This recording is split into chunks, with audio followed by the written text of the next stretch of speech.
بچوں کی مشہور نظم اور اس کا گول مٹول کردار ہمٹی ڈمٹی دیگر نظموں کے مقابلے میں قدرے مقبول ہے۔ نظم میں بیچارے ہمٹی ڈمٹی کا جو حال ہوتا ہے وہ کچھ زیادہ خوشگوار نہیں۔ 3 صدیاں گزرنے کے باوجود نظم ہمٹی ڈمٹی کی مقبولیت آج بھی قائم و دائم ہے۔ 19ویں صدی میں ہمٹی ڈمٹی چلتا پھرتا انڈا تصور کیا گیا۔ یہی وجہ ہے کہ ہمیشہ ہمٹی ڈمٹی کو سوٹ بوٹ میں ملبوس انڈے کے طور پہ پیش کیا گیا۔ آج کل نرسری کلاس میں بچوں کو ہمٹی ڈمٹی کی جو نظم پڑھائی اور یاد کرائی جاتی ہے وہ کچھ اس طرح ہے۔ Humpty Dumpty sat on a wall. Humpty Dumpty had a great fall. All the kings and all the king's men could not put Humpty together again. ہمٹی ڈمٹی ایک دیوار پر بیٹھا تھا۔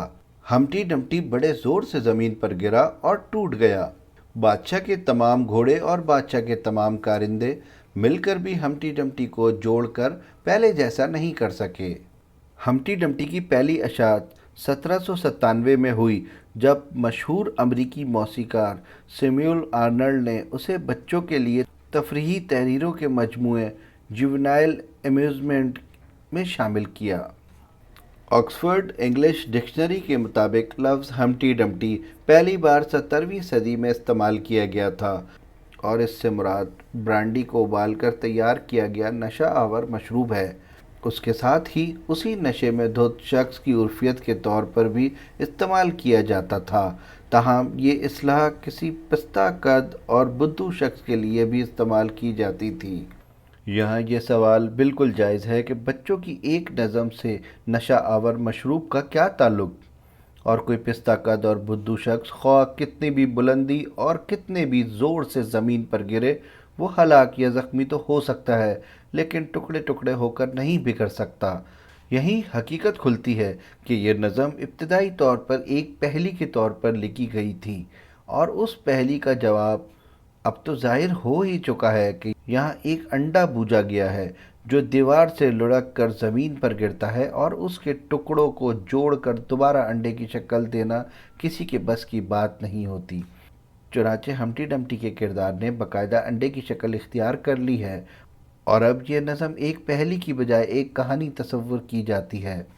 ہمٹی ڈمٹی نظم کے خالق کا نام تاریخ کے صفحات پر موجود نہیں، تاہم ہمٹی ڈمٹی کے کردار کو امریکہ میں متعارف کرانے کا سہرا مزاحیہ اداکار جارج ایل فاکس کے سر جاتا ہے، جس نے اسٹیج ڈراموں میں ہمٹی ڈمٹی کے کردار کو مہارت سے ادا کر کے اسے لازوال بنا دیا۔ ہمٹی ڈمٹی بطور کردار اور ادبی حلقے سے متعلقہ ناولوں اور فلموں کا بھی حصہ بن چکا ہے، جس میں امریکی ادیب لوئس کیرول کا 1876 میں شائع شدہ شہرہ آفاق ناول تھرو دی لکنگ گلاس خصوصاً قابل ذکر ہے۔ نظم سے منسلک عمومی دھن مشہور برطانوی موسیقار جیمز ولیم ایلڈ نے 1870 میں اپنے گیتوں کے مجموعے national nursery rhymes and nursery songs کے لیے کمپوز کی تھی، جسے زبردست مقبولیت حاصل ہوئی۔ آج بھی یہ نظم عموماً اسی طرز اور دھن پر گائی جاتی ہے۔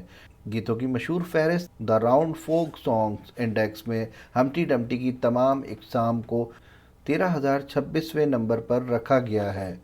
ہمٹی ڈمٹی 70 ممالک میں انگریزی زبان میں پڑھائی جاتی ہے، جبکہ 25 سے زائد ممالک میں اس کے ترجمے بچوں کے ابتدائی نصاب کا حصہ ہے۔ ویڈیو کے بارے میں اپنی رائے کا اظہار کمنٹس میں کیجیے۔ شکریہ۔